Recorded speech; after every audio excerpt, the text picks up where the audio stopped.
Good morning friends. So welcome to the prelims booster session. आज का पहला topic है एक्सपोर्ट्स फ्रॉम इंडिया। तो इंडिया जो है उसने पहली बार जो है $400 बिलियन का मर्केंडाइज एक्सपोर्ट जो है वो टच किया है। तो पीएम मोदी ने इस मौके पर जो है वो फार्मर्स को, वीवर्स को, आपकी जो स्मॉल इंडस्ट्री है, मैं उसके मैन्युफैक्चरर्स को, एक्सपोर्टर्स को जो है वो बधाई दी है, कॉम्प्लीमेंट किया है। तो ये एक तरह से हमने 21% एक्सपोर्ट्स में ग्रोथ देखने को मिली है हमें। तो इससे पिछला जो हमारा रिकॉर्ड था वो $330 बिलियन का था फाइनेंशियल ईयर 2019 में, जस्ट बिफोर कोविड की पेंडेमिक। तो अब क्या रीज़न है क्यों हमारा ये एक्सपोर्ट इतना इंक्रीज़ हुआ है? तो जो इकोनॉमिस्ट्स हैं, एक्सपर्ट्स हैं, वो तो ये कह रहे हैं कि डिमांड पेंट अप हो चुकी थी कोविड के लॉकडाउन के बाद। उसके बाद जो डेवलप्ड कंट्रीज़ थी वहाँ की जो सेंट्रल बैंक्स हैं उन्होंने एक्सपेंशनरी मॉनेटरी पॉलिसी जो है वो अपनाई, जिससे कि लोगों के हाथ में बहुत पैसा आ गया और उसकी वजह से लोगों ने ज़्यादा जो है वो परचेज शुरू करी। इसीलिए जो है प्रोडक्ट्स की जो है वो डिमांड बढ़ी और इंडिया का जो है एक्सपोर्ट वो बढ़ गया। ठीक है, अब कौन से एरियाज़ में इंडिया के एक्सपोर्ट को ग्रोथ देखने को मिली है? जैसे इंजीनियरिंग गुड्स हैं, उनमें सबसे ज़्यादा ग्रोथ देखने को मिली है। 49.7% हमने ग्रोथ जो है वो इंजीनियरिंग गुड्स में देखी है। फिर इलेक्ट्रॉनिक गुड्स में भी 42% ग्रोथ हमको देखने को मिली है। इवन जेम और ज्वेलरी जो एक्सपोर्ट्स हैं उसमें भी 57.3% हमको ग्रोथ देखने को मिली है। तो जो हमारी पेट्रोलियम है, हम आपको पता होगा ना कि क्रूड ऑयल जो है वो इंडिया में आता है। इंडिया की रिफाइनरीज जो हैं वो उसको रिफाइन करके आगे एक्सपोर्ट करती हैं। उसमें तो वोपिंग 147.6% ग्रोथ हमको देखने को मिली है, क्योंकि उस हुआ क्या है कि क्रूड ऑयल प्राइसेस बढ़ गए हैं, तो जो वैल्यू ऑफ पेट्रोलियम प्रोडक्ट्स जो हमने एक्सपोर्ट की है वो भी बढ़ गई है। ठीक है, लेकिन साथ के साथ ये भी ध्यान रहे कि एक्सपोर्ट्स तो बढ़े हैं लेकिन हमारे इंपोर्ट्स भी बढ़े हैं। इंपोर्ट्स हमारे $550 बिलियन पहुंच चुके हैं सिर्फ 11 महीने के अंदर ही। तो अभी ऑफ कोर्स ये पूरा डेटा नहीं है, अभी ये 1 महीने का और डेटा बचा है, लेकिन $550 बिलियन सिर्फ 11 मंथ्स के अंदर हमको इंपोर्ट देखने को मिले हैं। और मोस्टली ये जो है आपके क्रूड ऑयल से रिलेटेड या कोल से रिलेटेड ये आपके इंपोर्ट्स हैं, और ये भी एक तरह से रिकॉर्ड हाई लेवल पर पहुंच गए हैं। ठीक है, सो नेक्स्ट टॉपिक हमारा है वर्ल्ड एयर क्वालिटी रिपोर्ट 2021। तो Swiss based air quality company जो है IQ एयर, उन्होंने world air quality report 2021 release की है और उसमें कहा है कि बांग्लादेश जो है वो सबसे वर्स्ट कंट्री है, मोस्ट पोल्यूटेड कंट्री है वर्ल्ड में इन द ईयर 2021। ठीक है, तो बांग्लादेश में जो PM 2.5 जो पॉल्यूटेंट होते हैं उनका लेवल जो है वो 76.9 माइक्रोग्राम्स पर क्यूबिक मीटर पहुंच चुका है, जबकि वर्ल्ड हेल्थ ऑर्गेनाइजेशन कहता है कि 5 माइक्रोग्राम से ऊपर पर क्यूबिक मीटर से ऊपर नहीं होना चाहिए। ठीक है, लेकिन अब याद रहे कि बांग्लादेश अकेला ही नहीं है, रादर पूरी दुनिया में कोई भी ऐसी कंट्री नहीं है जो WHO के एयर क्वालिटी स्टैंडर्ड्स को अपनी कंट्री में मेंटेन कर पाई हो। ढाका जो है बांग्लादेश की कैपिटल, वो सेकंड मोस्ट पोल्यूटेड सिटी बनी है और हमारी दिल्ली सबसे ज़्यादा polluted city in the world बनी है 2021 में। ठीक है, तो अब ये रिपोर्ट जो है हर साल निकाली जाती है, स्विस एक कंपनी है IQ एयर, तो वो इसको निकालती है। PM 2.5 का डेटा लिया जाता है 106 कंट्रीज़ में से और ग्राउंड बेस्ड मॉनिटरिंग स्टेशंस के थ्रू जो है वो डेटा में लिया जाता है और उसके बेसिस पर ही रैंकिंग की जाती है। ठीक है, सो नेक्स्ट टॉपिक हमारा है क्लीन गंगा। तो एक बहुत ही खुशी की बात है कि मिनिस्टर ऑफ जल शक्ति जो है उन्होंने राज्यसभा में बताया है कि हमारी जो गंगा रिवर है वो अब इतनी क्लीन हो गई है कि हम उसमें बेदिंग जो है वो कर सकते हैं और उसमें रिवर इकोसिस्टम को सपोर्ट करने के लिए भी जो है वो इतनी क्लैनलीनेस आ चुकी है। ठीक है, तो हम कैसे चेक करते हैं कि कोई रिवर क्लीन हो गई है या नहीं हुई है? तो हम डिसॉल्व ऑक्सीजन का लेवल देखते हैं। डिसॉल्व ऑक्सीजन क्या होती है? जितनी ऑक्सीजन वाटर के अंदर प्रेजेंट है। ठीक है, तो वाटर को कहाँ से, रिवर को कहाँ से जो है ये डिसॉल्व ऑक्सीजन मिलती है? ऑक्सीजन मिलती है एटमॉस्फेयर से, और इवन एक्वेटिक प्लांट्स जो कि रिवर के अंदर रह रहे हैं वो ऑक्सीजन छोड़ते हैं। तो हमारे को अगर हमारी रिवर क्लीन हो रही है तो आपके एक्वेटिक प्लांट्स बढ़ेंगे, एक्वेटिक प्लांट्स बढ़ेंगे तो आपका डिसॉल्व ऑक्सीजन का जो लेवल वो बढ़ जाएगा। तो इससे हमें पता लगता है कि रिवर की हेल्थ इंप्रूव हो रही है।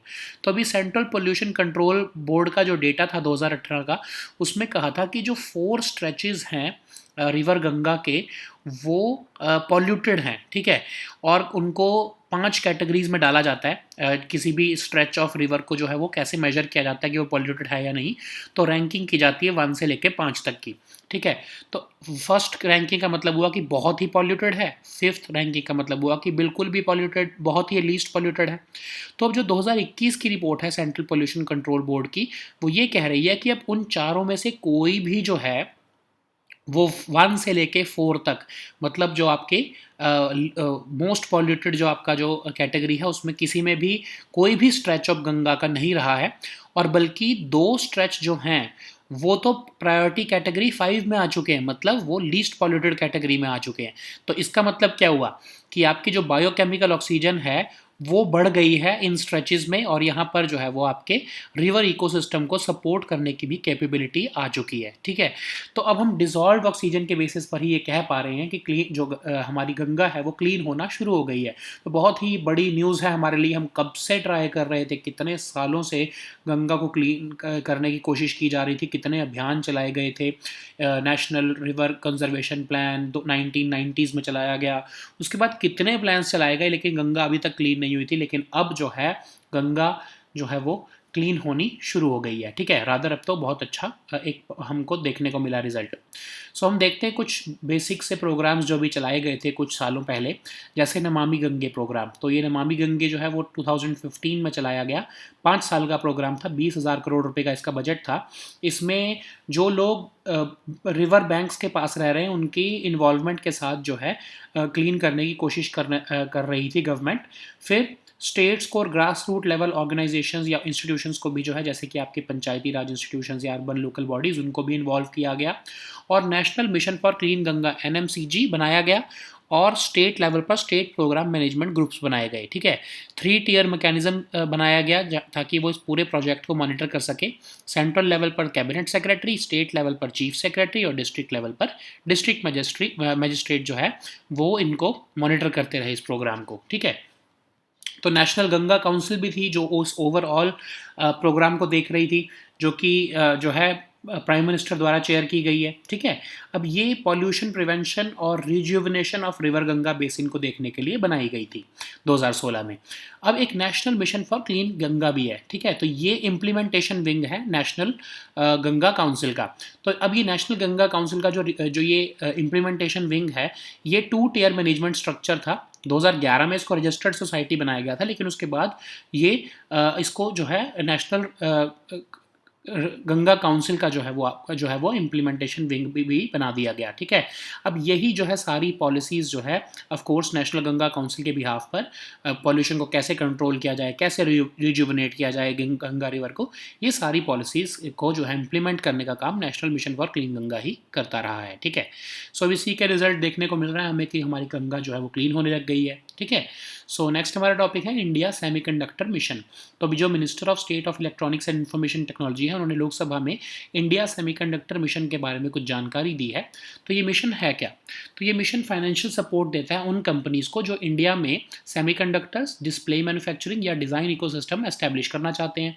तो जो आपका इंडिया सेमीकंडक्टर मिशन है, इसको एक इंडिपेंडेंट बिजनेस डिवीजन बना दिया गया है with in digital India corporation, ठीक है।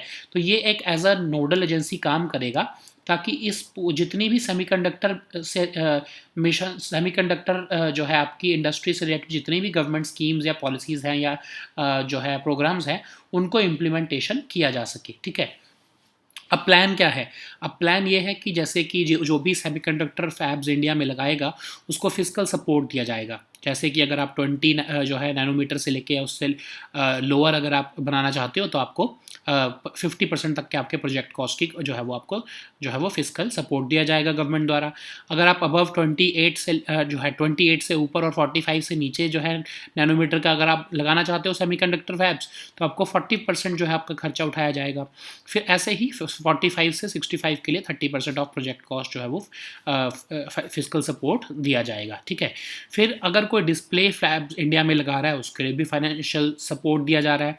Semiconductor, silicon, photonics, sensor fabs, semiconductor assembly, testing, marking, packaging, ये सारी चीज़ों में भी फिजिकल सपोर्ट जो है वो 30% तक के कैपिटल एक्सपेंडिचर का दिया जा रहा है, ठीक है। फिर जो है डिज़ाइन लिंक इंसेंटिव स्कीम, इसके बारे में तो हमने पढ़ा भी है ऑलरेडी। तो फाइनेंशियल इंसेंटिव इसमें भी दिए जा रहे हैं ताकि इंफ्रास्ट्रक्चर डिज़ाइन जो है वो किया जा सके इंडिया में। और इसके लिए जो है जो इंटीग्रेटेड सर्किट्स बना रहा है, अगर कोई चिपसेट्स बना रहा है, सिस्टम ऑन चिप्स बना रहा है, तो उनके लिए जो है 50% ऑफ एलिजिबल एक्सपेंडिचर जो है वो उनको दिया जा रहा है। ऑफकोर्स एक सब सीलिंग भी लगाई गई है 15 करोड़ रुपए तक की। और इवन जैसे आपका PLI स्कीम है, वैसे ही नेट सेल्स के ऊपर भी कुछ परसेंटेज उनको इंसेंटिव्स दिए जा रहे हैं, ठीक है।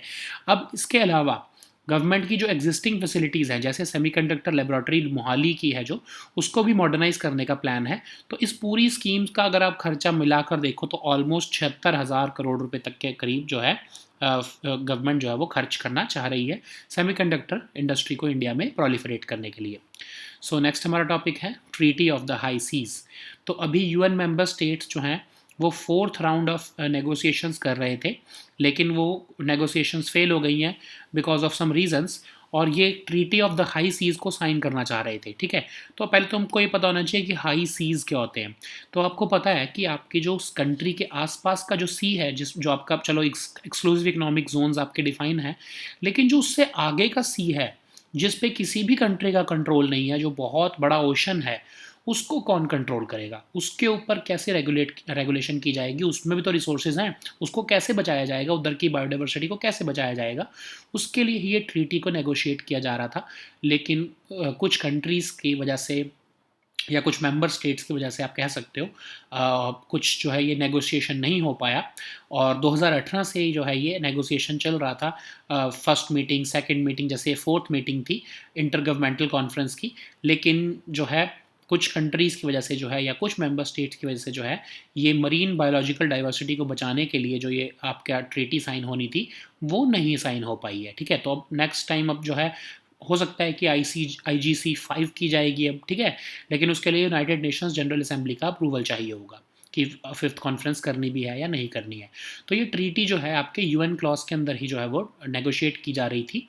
और जो है ऐसे एरियाज़ में जो हाई सीज, जिनको आप ये भी कह सकते हो बियॉन्ड नेशनल जुरिस्डिक्शन, जो किसी भी कंट्री के जुरिस्डिक्शन में नहीं है, उन सीज़ को हम कैसे जो है वो प्रोटेक्ट करें, उसके लिए जो है ये ट्रीटी को नेगोशिएट किया जा रहा था। तो पर्पज़ इस ट्रीटी का यही था कि एक लीगल फ्रेमवर्क बना के दें ताकि ऐसे protected areas, marine protected areas जो है एस्टेब्लिश किए जा सकें इन हाई सीज़ में, ताकि हम फिशिंग एक्टिविटीज़, शेयर्ड रिसोर्सेज, जो है आपकी जो आपके जो मरीन बायोडाइवर्सिटी, जो आपकी ह्यूमन एक्टिविटीज़, इन सब को रेगुलेट कर सकें इन एरियाज़ में, ताकि इनका जो है सस्टेनेबल यूज़ किया जा सके, ठीक है।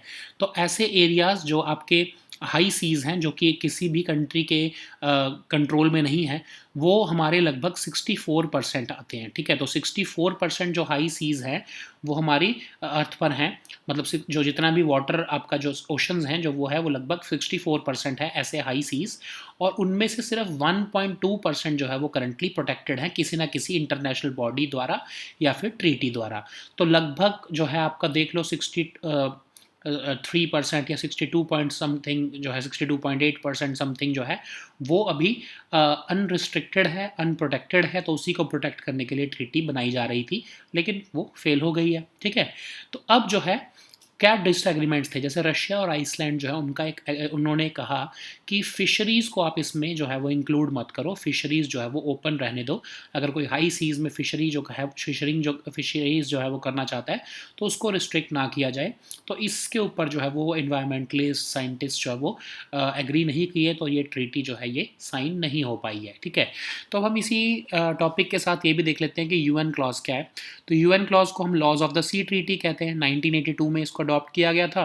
इसमें जो है वो डेफिनेशन दी गई है कि कंट्रीज़ की जो है जुरिस्डिक्शन को बताया गया है। तो आपकी टेरिटोरियल लिमिट से 12 नॉटिकल माइल्स तक का जो डिस्टेंस है वो आपका टेरिटोरियल सी कहलाएगा, और 200 नॉटिकल माइल्स तक का डिस्टेंस आपका एक एक्सक्लूसिव इकोनॉमिक जोन होगा, ठीक है। तो ये एक तरह से आपका जोन है जिसमें आप ही सिर्फ जो है वो रिसोर्सेज को जो है वो अवेल कर सकते हो।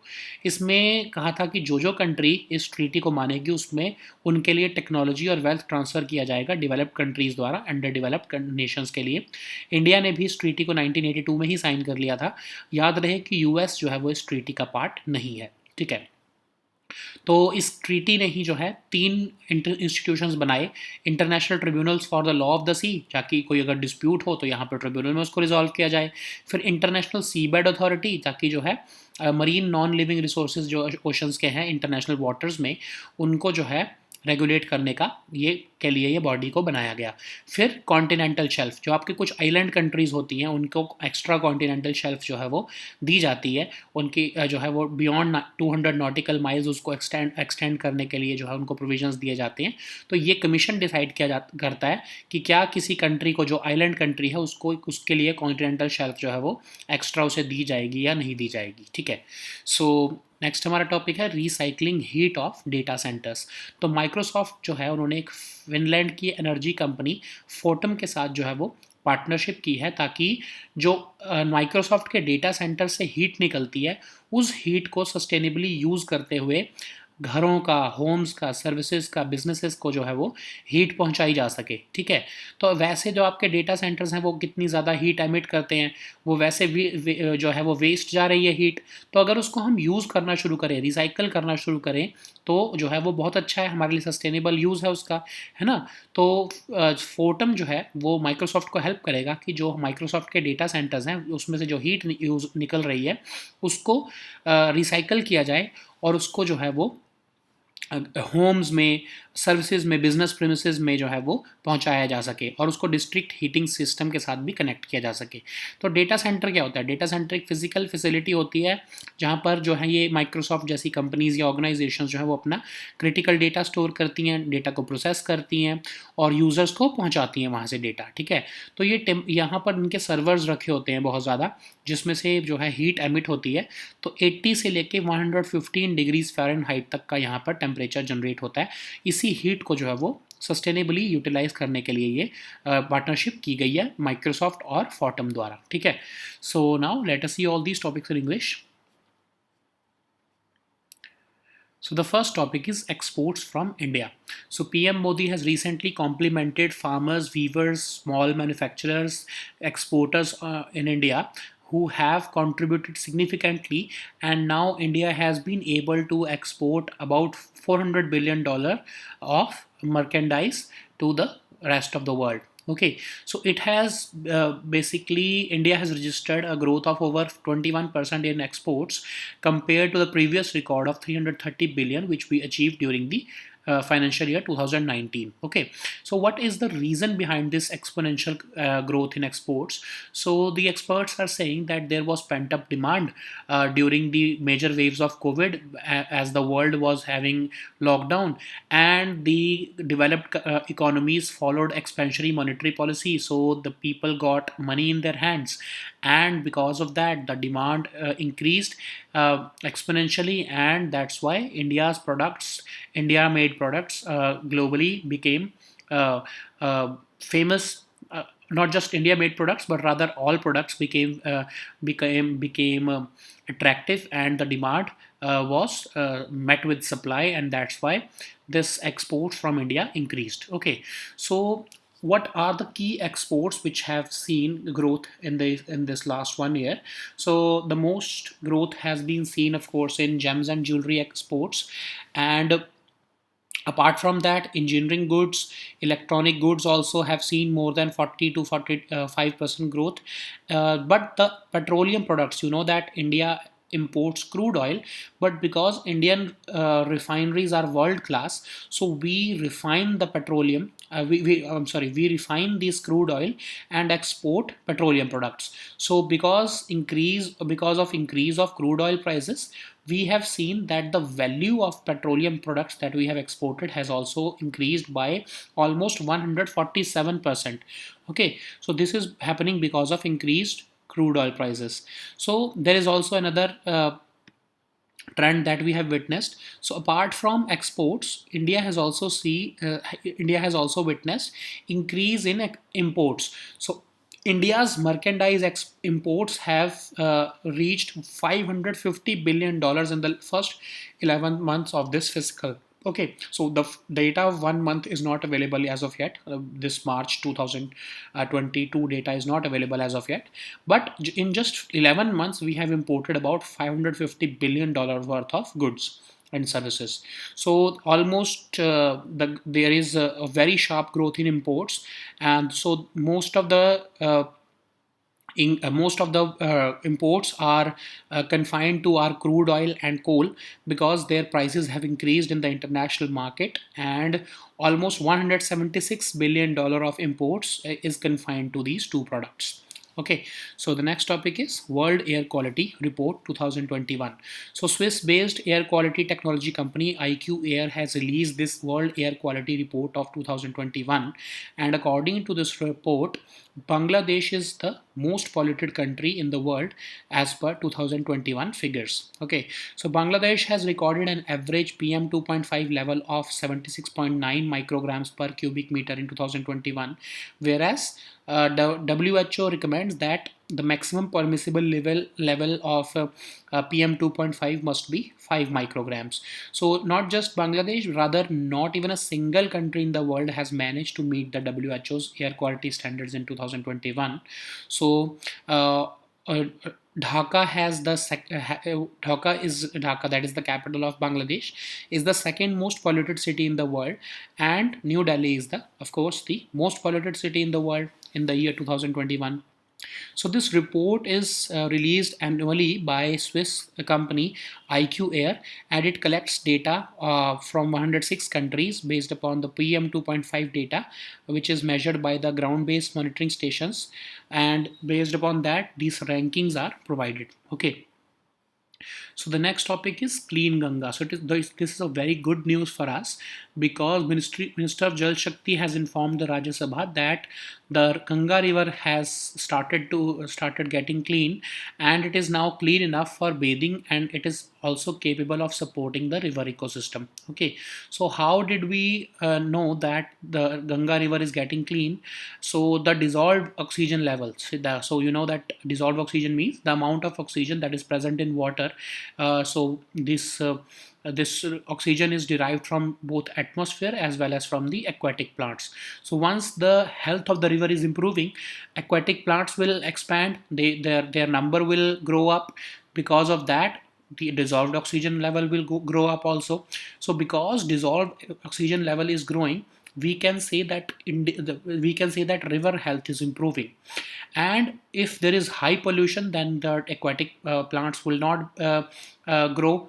So only when the pollution level is declining, aquatic plants start growing, and dissolved oxygen level increases or improves. So now the level of dissolved oxygen has reached a level where the bathing water quality has reached, and the river ecosystem will sustain with this dissolved oxygen. Okay, so let us compare it with an earlier report of Central Pollution Control Board.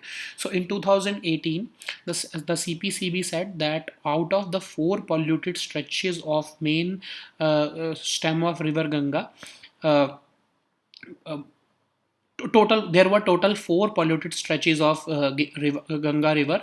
There are total 5 categories. Okay, so from 1 to 5, 1 is the most polluted category, and the 5 is the least polluted category. So most of these 4 stretches were into the most polluted category. But in 2021 report of CPCB, none of the 4 stretches were now in either 1 to 4 category, but rather 2 stretches of this river Ganga have reached into the priority category 5, that is the least polluted category. That's why they are supporting the river ecosystem, because biochemical oxygen has increased, and that's why the Ganga river has started improving. So after almost 3 or 4 decades, we had this National River Conservation Plan in 1990s. Then several plans were launched to clean the river Ganga, but none of them worked. But after this new government took charge and this Namami Gange program was launched, we have seen that the results of this program have actually made an impact, and this program has increased the increase the health of the river in a positive sense. Okay, so let us revise the Namami Gange program also. So it was launched in 2015. It was initially just planned for 5 years. 20,000 crore were earmarked for this program, and it involved people. It aimed to involve people who were living on the banks of the river. It also aimed to involve the states and grassroots level organizations or institutions like urban local bodies as well as Panchayati Raj institutions, and it was being implemented by the National Mission for Clean Ganga at the national level and the state program management groups at the state level. So it had a three-tier mechanism to monitor the progress of this program. So high level task force was chaired by the cabinet secretary, state level committee was chaired by this chief secretary, and the district level committee was chaired by the district magistrate. So the National Ganga Council was overseeing the implementation of this plan. So this was of course chaired by the prime minister. So it was taking care of the overall superintendence of pollution prevention and rejuvenation of river Ganga basin. So this national mission for clean Ganga was the implementation wing or the implementation arm of National Ganga Council, which was of course headed by the prime minister. But this implementation wing was having a two-tier management structure, and it was overseeing that effective control of pollution and rejuvenation of river Ganga was being adopted by several activities coordinated at the state, at the national, state, and district level. Okay, so the next topic is India's semiconductor mission. So Minister of State for Electronics and Information Technology has told the Rajya Sabha about this mission. So this mission aims to provide financial support to the companies who are investing in semiconductors, display manufacturing and design ecosystem in the country.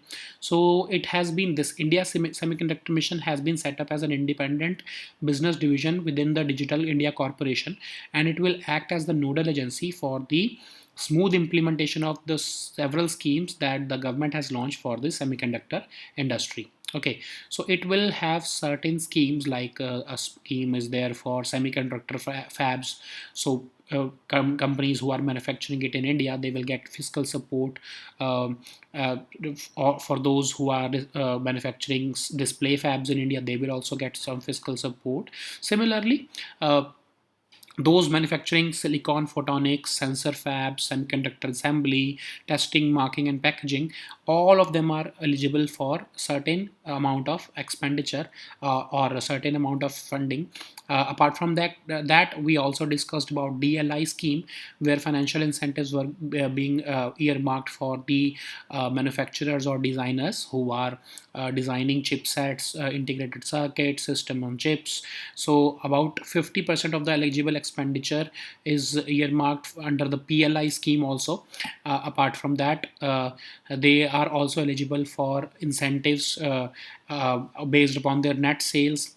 So the government also is modernizing its existing facilities like the semiconductor laboratory in Mohali as a brownfield fab, and it will also help the semiconductor industry to have its research shared with them. Okay, so about 76,000 crore worth of facilities are being provided by the government for this particular industry. So the next topic is Treaty of the High Seas. So before we talk about that, we should know what is this high seas. So for those who do not know, it is talking about international waters. So high seas are those areas over which none of the countries have any jurisdiction. Okay, so we have UN clause which talks about the control or regulation of exclusive economic zones, but we certainly did not have an overarching international treaty to regulate the high seas. Okay, so but UN member states have been negotiating this treaty since 2018. So almost four negotiations have happened.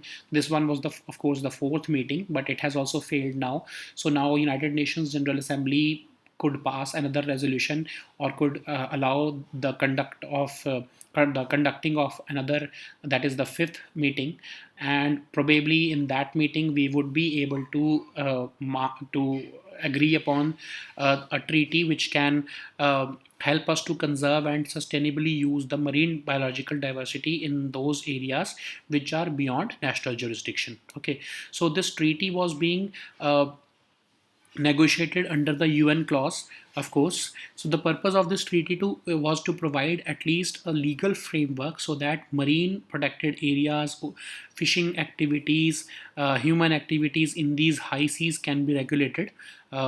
So what is the need of this treaty? So you know that exclusive economic zones uh, are already superintended, or they are already regulated by the UN clause, but there are high seas also, which are about 64% of the oceans, and they, out of them, just 1.2% is now protected under several international bodies and treaties.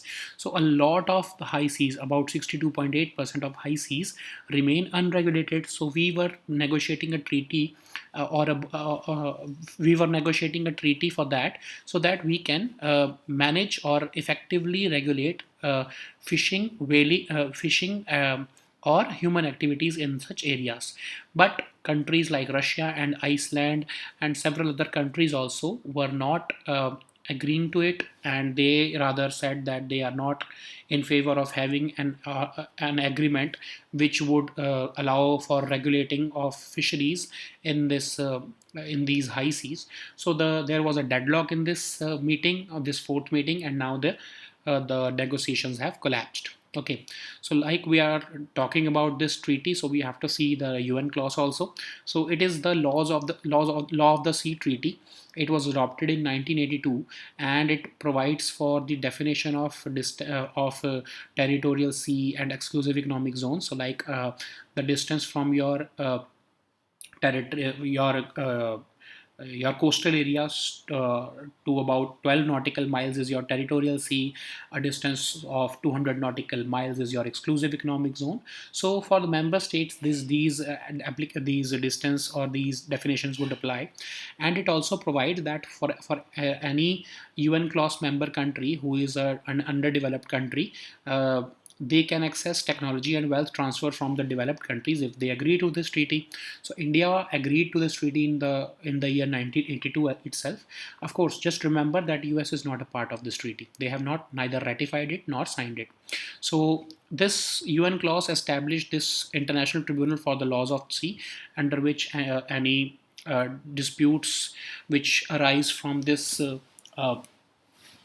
convention or this UN clause would be settled. It also established this International Seabed Authority, so that marine non-living resources of the oceans could be regulated and their exploration could be regulated. Similarly, some island countries were allowed to have extended continental shelf.